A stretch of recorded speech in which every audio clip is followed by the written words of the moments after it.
kalau laki-laki jadi seorang pemimpin sukses itu harus dan wajib. Kalau nggak sukses itu aneh. Tapi kalau ibu, seorang ibu jadi pemimpin dan sukses itu lebih hebat.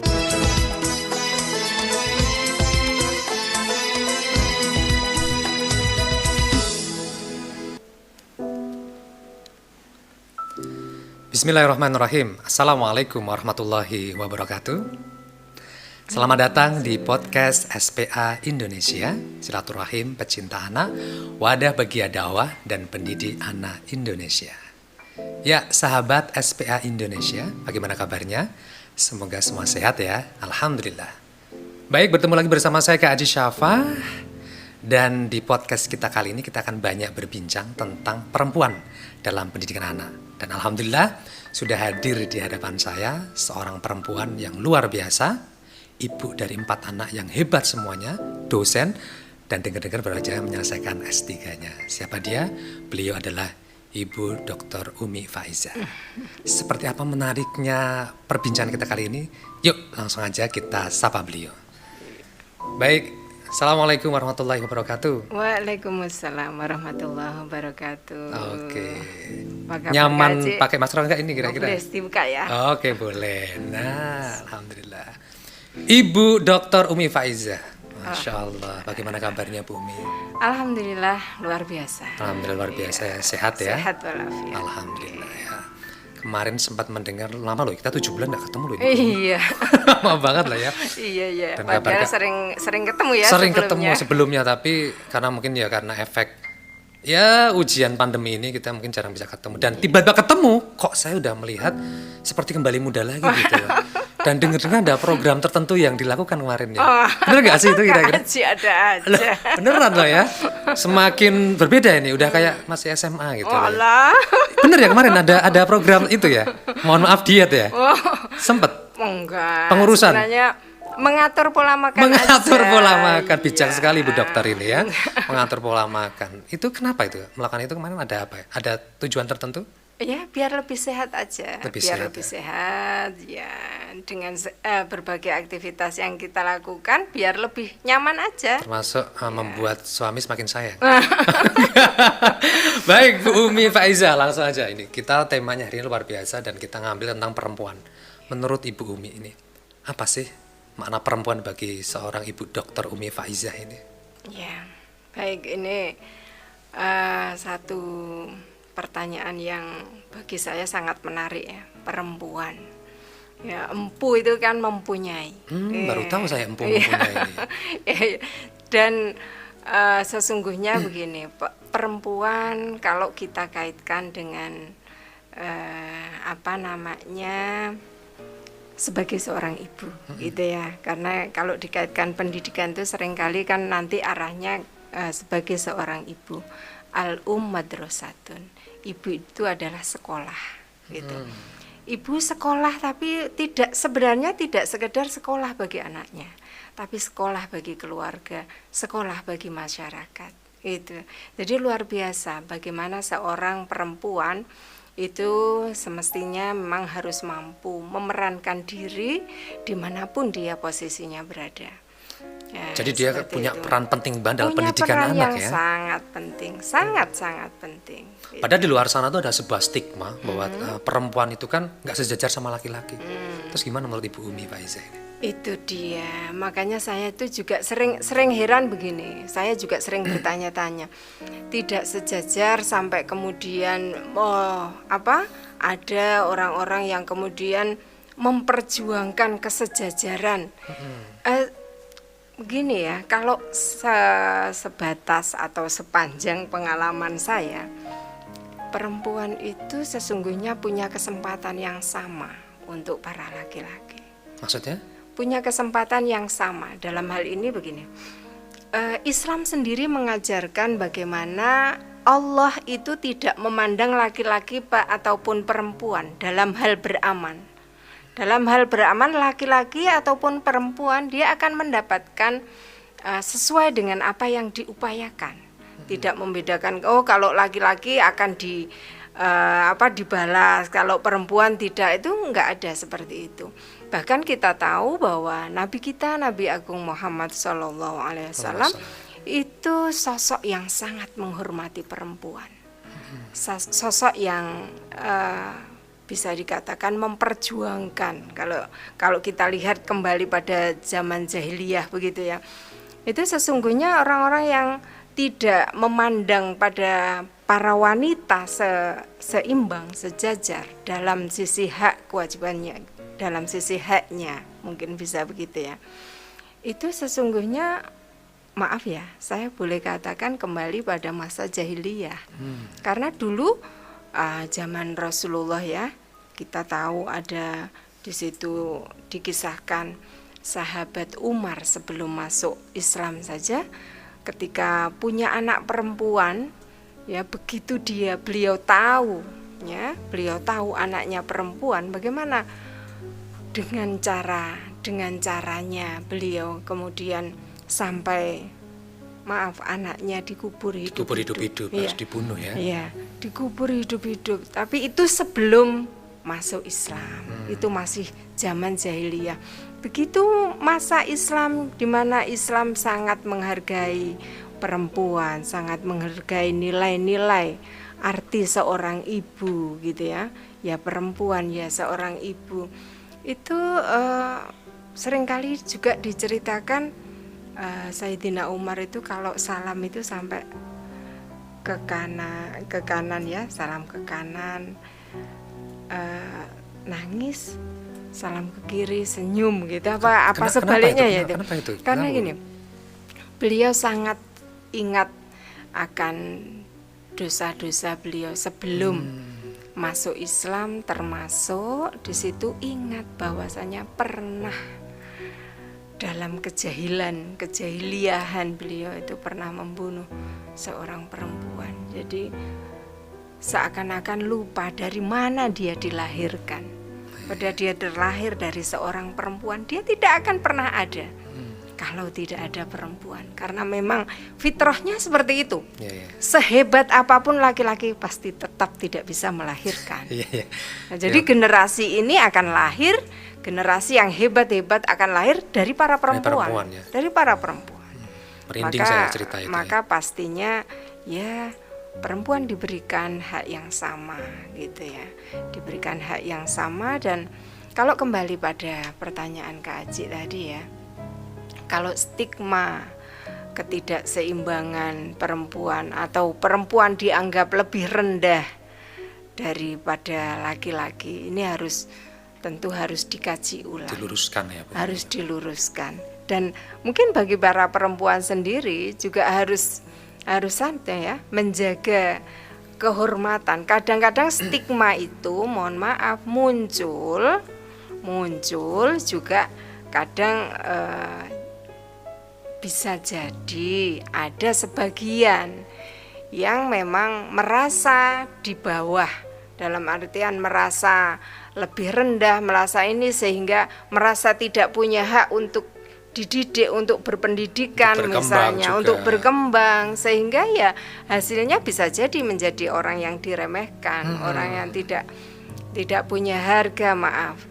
Itu bisa jadi ada kalanya, kasuistis ya, bisa kembali. Tapi secara umum perempuan itu luar biasa dan Allah memberikan hak yang sama bagi para laki-laki. Menarik ini, secara umum perempuan itu luar biasa. Menurut Bu Umi sendiri apa sih kelebihan perempuan dibanding laki-laki?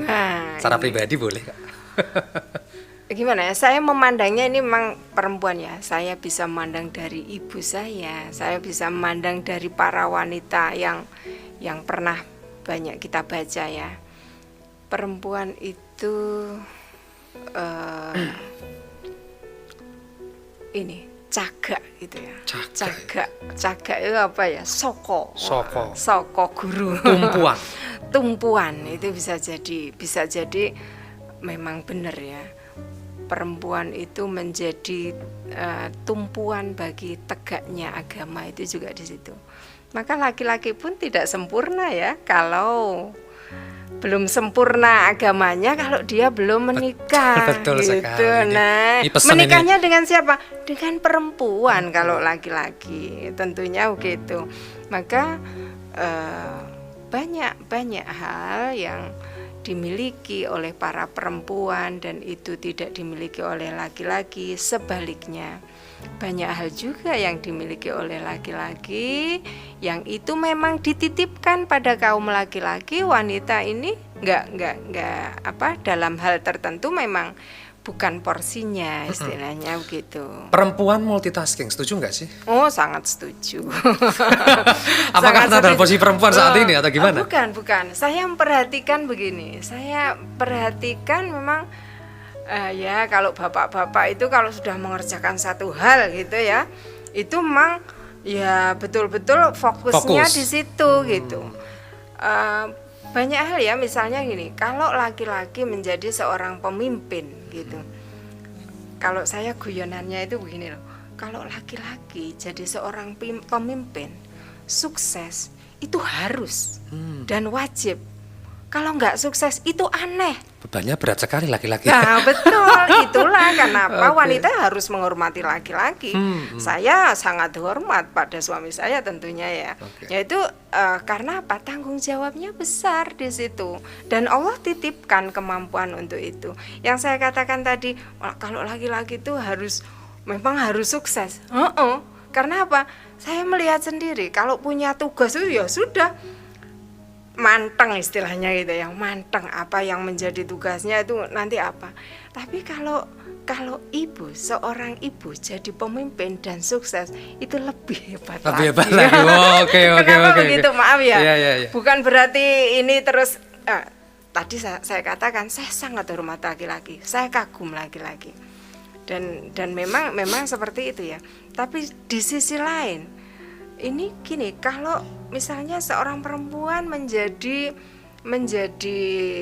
pemimpin, yang saya katakan kenapa dia kalau sukses lebih hebat, dengan catatan dia tetap sukses juga di rumahnya.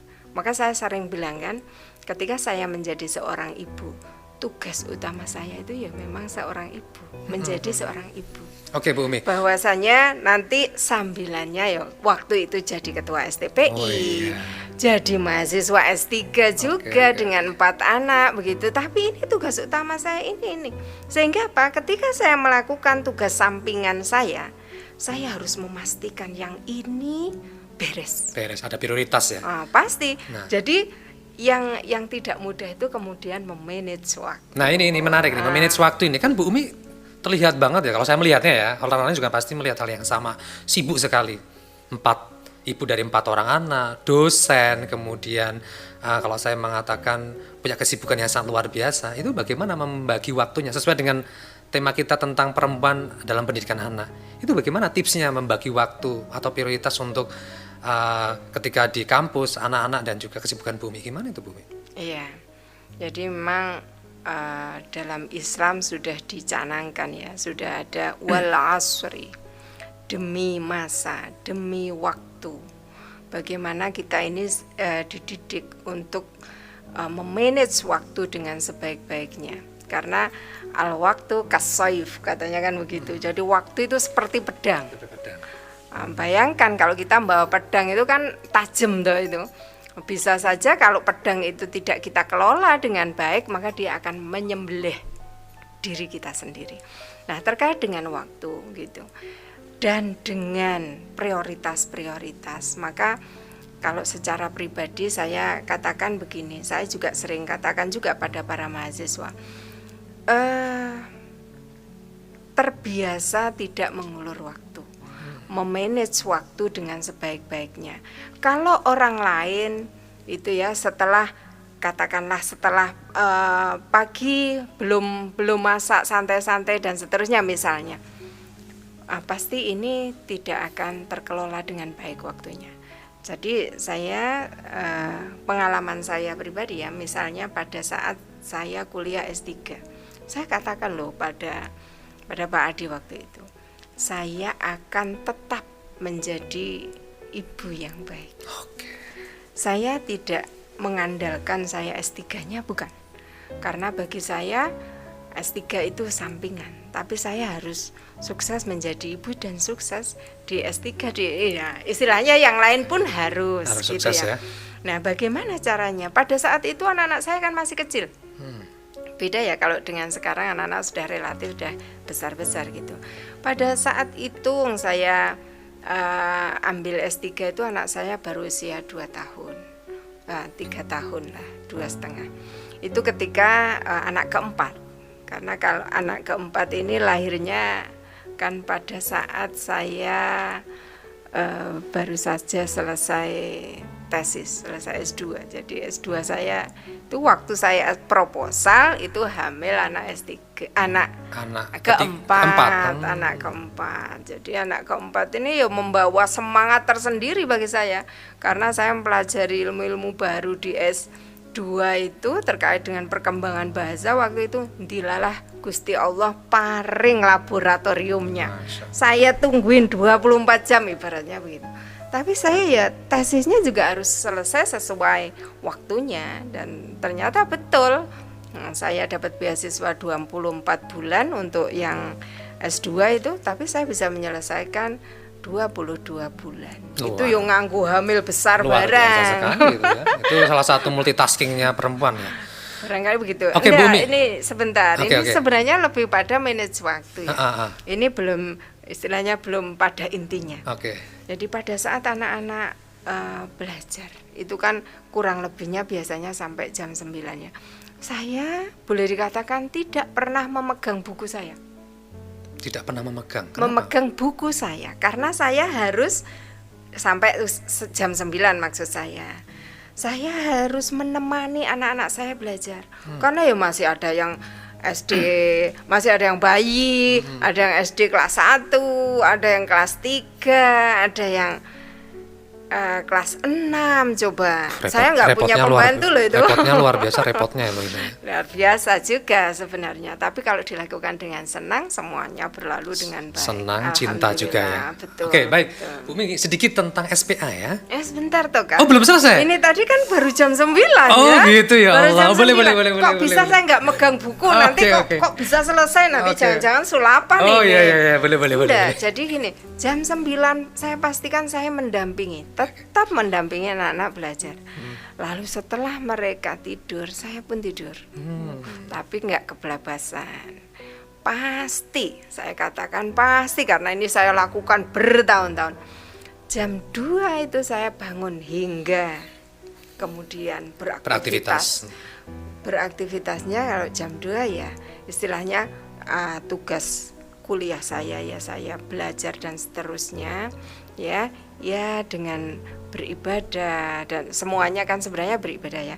Tapi di situ memang saya itu mungkin karena tekad saya begini. Kalau saya sekolah berarti saya tidak boleh sama seperti orang yang nggak sekolah. Artinya kalau yang nggak sekolah memang punya kesempatan tidurnya ya setidaknya sama dengan anaknya kan. Anaknya tidur ya ibunya tidur, anaknya bangun ibunya bangun. Tapi saya itu mata pertama yang melek gitu. Dan mungkin mata terakhir yang tertidur. Menyiapkan semua. Ya. Mata terakhir yang tertidur. Menyiapkan dan membersihkan mata semua. pertama yang melek gitu. Ya. Termasuk membagi waktu untuk anak yang paling besar. Nah, itu suami pasti. Itu maksudnya. Oh iya. Iya, kan itu anak paling besar. Pasti itu ya. Jadi makanya sampai menutupnya mata suami kan gitu Masya katanya. Meremlek gitu. Nanti meleknya juga sudah lebih dahulu, melek duluan gitu. Oke, baik. Itu ya. Jadi iya. boleh itu luar biasa sekali dan tadi ada hal yang pengen saya tanyakan bahwa kembali sedikit tentang SPA tentang hal yang luar biasa di SPA itu ada Fonispa. Dan saya pernah mendengar Ibu Umi ini kan pernah jadi direktur Fonispa. Betul. Fonispa itu apa dan apa sih agendanya Fonispa ini, Bu Umi?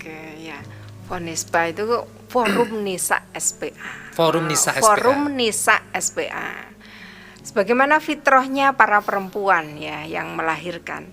Kalau boleh dibilang dari Fonispa lah lahir, kemudian dari rahim Fonispa lah, dari obrolan-obrolan yang ada di Fonispa lah, kemudian lahir berbagai lembaga yang ada di SPA. Jadi gambarannya seperti ini. Fonispa itu Forum Nisa SPA. Saya bisa dikatakan sudah aktif di Fonispa sebelum saya tinggal di Fonispa, gitu ya. Artinya begini, semua para aktivis perempuan itu sesungguhnya anggota Fonispa. Nah, di Fonispa sendiri ada sekretariat, gitu ya. Ada sekretariat yang waktu itu di Jalan Bakung, gitu ya, di Nderesan. Nah, di situ awal mula berbagai ide pengembangan, termasuk kemudian munculnya kampus kita ya, STP Bina Insan Mulia. Itu awalnya di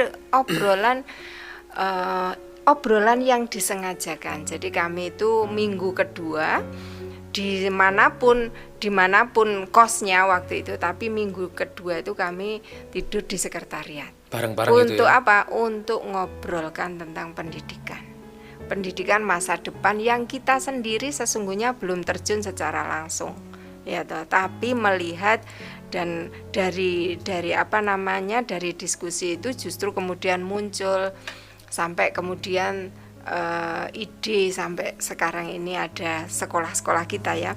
Itu pertama kali munculnya itu dari perbincangan itu muncul ide gimana ya kita itu kalau punya TK namanya Jannatul Aulad waktu itu. Jannatul Aulad, surganya para anak. Wah, luar biasa kan? Itu ya idealisme mahasiswa lah sebenarnya waktu itu ya. Ya belum punya anak ya kan, masih lincah ke sana kemari. Ya? Tapi kita sudah punya visi ke depan bagaimana yang tadinya kita hanya pengajian saja kan. Sana ngajar di sana. Kalau saya sendiri terekrut dalam tutor PTMAG waktu itu. Ya, ada penerimaan 250 tutor PTMAG waktu itu. Bersaingnya dengan ya anak UGM, anak IAIN, anak UNY. Tapi yang banyak terimanya Fonispa atau gimana? Bukan, Fonispa itu kan wadahnya. Nanti di Fonispa ini sendiri banyak teman-teman kita dari UNY. Kalau dulu tadi yang ngadain acara itu Fonispa tadi. Yang penerimaan PT. Yang ada kan SPA. SPA, oke. Ya, karena SPA ini ada ya mas-masnya waktu itu ya. Mas-masnya sekarang juga bagian dari masnya Bu Umi juga ya. Iya, kebetulan. Bukan kebetulan tuh Bu ya. Bukan kebetulan. Udah takdir ya. Takdir yang harus diterima. Enak nggak enak lanjut yuk. Alhamdulillah. Ya.